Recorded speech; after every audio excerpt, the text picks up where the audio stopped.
Hi hello नमस्कार मैत्रिणींनो, मी Nita creations आपल्या यूट्यूब चॅनलवर पुन्हा एकदा सर्वांचे मनापासून स्वागत आहे। तर बघा, माझ्या हातात हे आता नीट आणि सॅटिनमध्ये फॅब्रिक आहे। तर याच फॅब्रिकपासून मी आता एक फ्रॉक स्टिच करणार आहे, तो 1 वर्षाच्या मुलीसाठी। तर तोच फ्रॉक आता मी छोट्याशा अशा क्लिपमध्ये तुम्हाला आता दाखवणार आहे आणि त्याच फ्रॉकची कटिंग आणि स्टिचिंग आपण आता पूर्ण व्हिडिओमध्ये बघणार आहोत। बघू शकता किती छान असा फ्रॉक तयार झालेला आहे। याच फ्रॉकची मी आता तुम्हाला कटिंग आणि स्टिचिंग दाखवत आहे। तर आता सर्वात आधी आपण अस्तर घेतला आहे। अस्तर म्हणजे ते फक्त आपण अप्पर पार्टला अस्तर लावणार आहोत कॉटनचं, कारण की ते लहान मुलांना आतून सॉफ्ट वाटावं म्हणून कॉटनचं अस्तर आपण आतल्या बाजूला वरच्या साईडलाच फक्त लावणार आहोत। तर त्यासाठी मी असं छोटंसं असं अस्तर घेतलेलं आहे, म्हणजे ते पूर्ण 80 सेंटीमीटर नाही आणि 1 मीटर वगैरे काहीच नाही, छोटंसं असं अस्तर आहे फक्त फ्रंट पार्टसाठी। तर आपल्याला 1 वर्षाच्या मुलीसाठी माप घ्यायचं आहे। आपलं पूर्ण फ्रॉकची लेंथ आपण घेणार आहोत 22 इंच आणि छातीचं घेरही मापही घेणार आहोत आपण 22 इंच। तर 22 इंचामधून आपल्याला फ्रंट पार्टवरचा घ्यायचा आहे 6.5 इंचाचा आणि त्यासाठी आपण आता शोल्डर घेणार आहोत 4 इंचाचा आणि गळा घेणार आहोत आपण 1.5-2 इंच रुंदीचा असा गळा घेणार आहोत। आणि शोल्डरसाठी आपण मुंढा आपण 3 घेणार आहोत। हे बघा, आणि 22चा चौथा भाग म्हणजे येतो आपल्याला 5.5 मध्ये आपण 1.5 इंच ॲड केलं आणि आपण तेवढं छातीचं माप घेतलं आहे। मुंढा आपण 3 इंच घेतला आहे, गळा 2 इंच घेतला आहे। अशा प्रकारे आपण बॅक आणि फ्रंटची कटिंग करून घेतली आहे। अगदी सोप्या पद्धतीने, तुम्ही नवीन शिकणारे असाल ना तरीही तुम्हाला जमेल अशा पद्धतीने मी तुम्हाला आता ह्या फ्रॉकची कटिंग आणि स्टिचिंग दाखवत आहे। हे बघा, गळ्याचा पार्ट मी आता कटिंग करून घेतला आहे हा फ्रंटसाठी। आणि आता बघा, बॅकसाठी आपण फक्त 1.5 इंचावर असा गळ्याचा आकार देणार आहोत आणि अशी आतल्या बाजूने अशी आपण तिथे आपल्याला एक बटन लावायचं आहे छोटंसं ना, म्हणून आपण इथे सरळ असं कटिंग करून घेऊया। हे झालं आपलं अप्पर पार्ट कटिंग। आता आपण सॅटिनच्या कापडामध्ये आपण कटिंग करूया।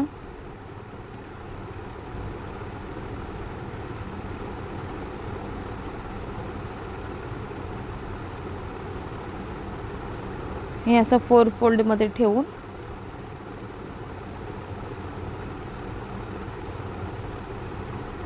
अशा प्रकारे आपण कटिंग करून घेऊया। आणि आता आपला घेर आपल्याला घ्यायचा आहे असा तिरकस अशी घडी घालून आपल्याला, म्हणजे 22 मधून आपण जर आपल्याला 16 इंच अशा उंचीचा आपल्याला घेर तयार करून घ्यायचा आहे। त्यासाठी आपण सर्व बाजूने असे 16 इंचावर मार्किंग करून घेऊया। आणि वरच्या बाजूला आपण जे फ्रंट पार्ट कटिंग केला आहे ना, ते असं आपल्याला वरच्या बाजूला ठेवून तिथे असा आकार मार्किंग करून घ्यायचा आहे। हे बघा, आपण आता घेर कटिंग करून घेऊया सॅटिनच्या कापडामधून। बघू शकता किती छान असं कटिंग झालेलं आहे।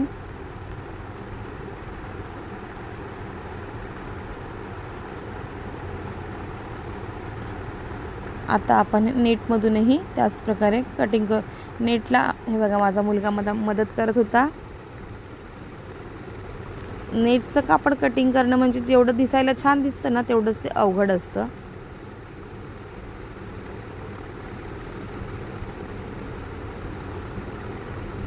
त्याला सारखंच आवाज देऊन मला बोलवावं लागत होतं, कारण की फ्रिलसाठी ना हे अशी लांब लचक अशी स्ट्रिप कट करायची होती, त्यासाठी मला सारखी त्याची हेल्प घ्यावी लागत होती। म्हटलं थँक्यू। फ्रिल कटिंग करून घेतली।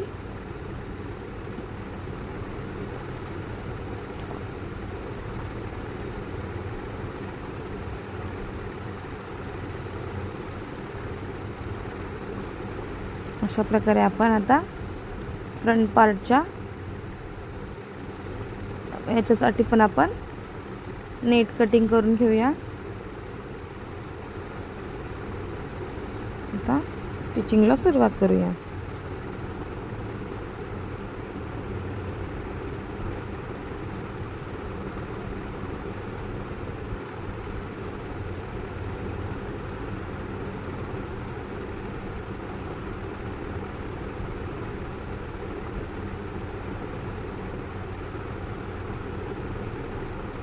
आता घेरला नेट अटॅच करून घेऊया. त्यासाठी आपल्याला अगदी छोट्या छोट्या अशा ना हे द्यायचे आहेत.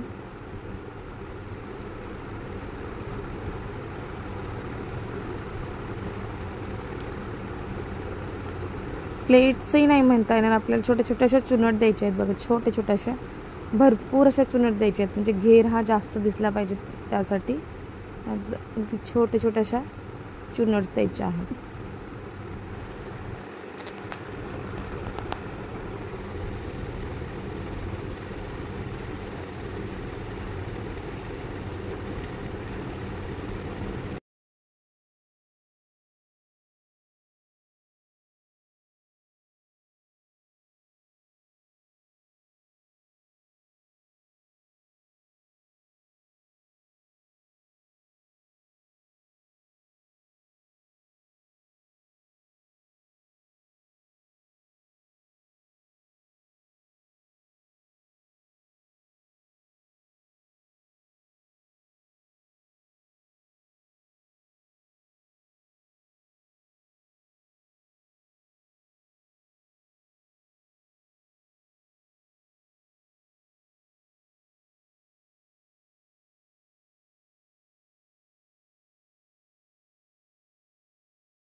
घेरला नेट अटॅच केल्यानंतर ना आपण जे फ्रीलसाठी आपण जे नेट कटिंग केलं आहे ना त्याला आपण असे छोटे छोटे असे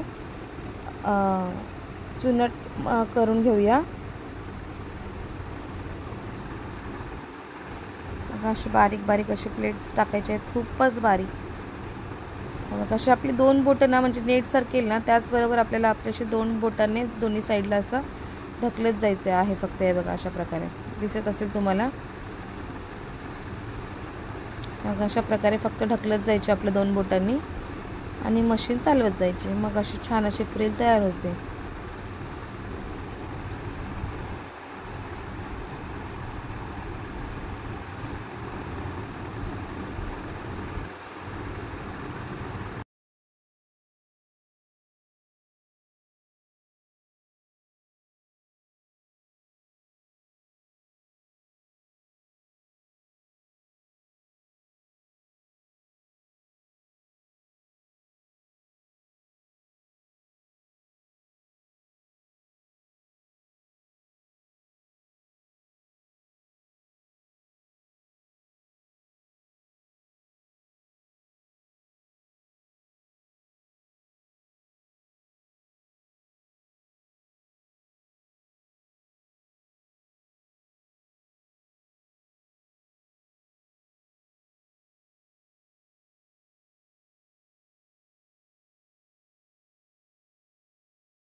आता ती फ्रिल आहे ना आपण त्या फ्रॉकच्या खालच्या बाजूला आपण ती फ्रिल जोडून घेऊया.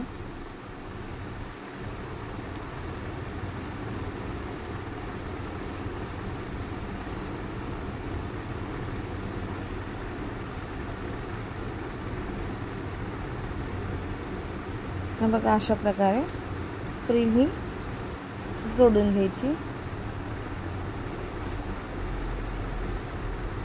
सर्व बाजूने.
बघू शकता किती सुंदर दिसत आहे.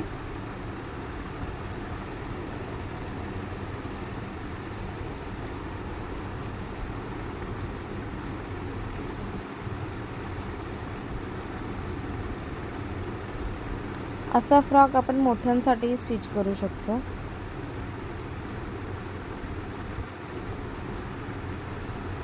आपण आता सॅटिनच्या कापडावर नेटचं कापड असं वरच्या पार्टसाठी ना अशा प्रकारे आपण प्लेट्स टाकून घेऊया. थोड्या थोड्या अंतरावर अर्ध्या अर्ध्या इंचाच्या अशा प्लेट्स सर्व बाजूने टाकून घेऊया.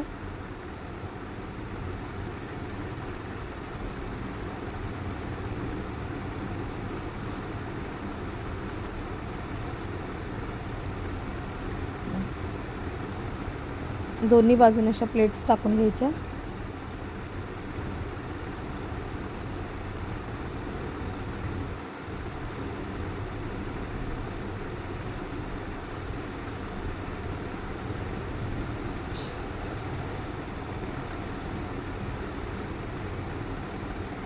प्लेट्स टाकल्यानंतर सर्व बाजूने आपण आता ते फिनिशिंगमध्ये स्टिच करून घेऊया.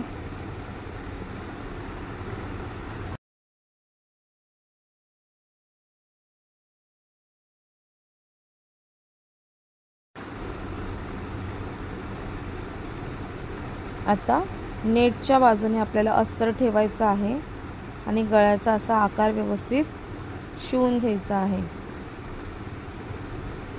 आणि त्याला छोटे छोटे असे नॉचेस देऊन दाब टीप मारून अस्तर मागच्या बाजूने फिरवून घ्यायचं आहे आणि सर्व बाजूने अशी टीप मारून घेऊया व्यवस्थित.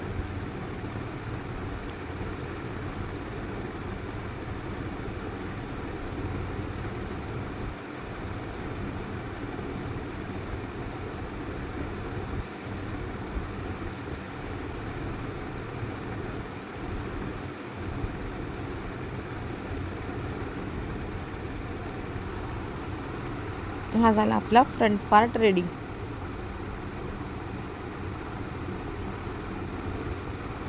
आता याला फिटिंगची मार्किंग करून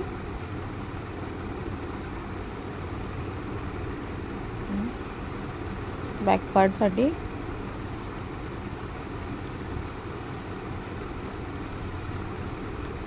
नेट आणि सॅटिनचे कापड आधी जोडून घेऊया. याच्यावर आपल्याला प्लेट्स द्यायच्या नाही आहेत. बॅक साईडवर बॅक साईड ही आपल्याला नॉर्मलच ठेवायची आहे.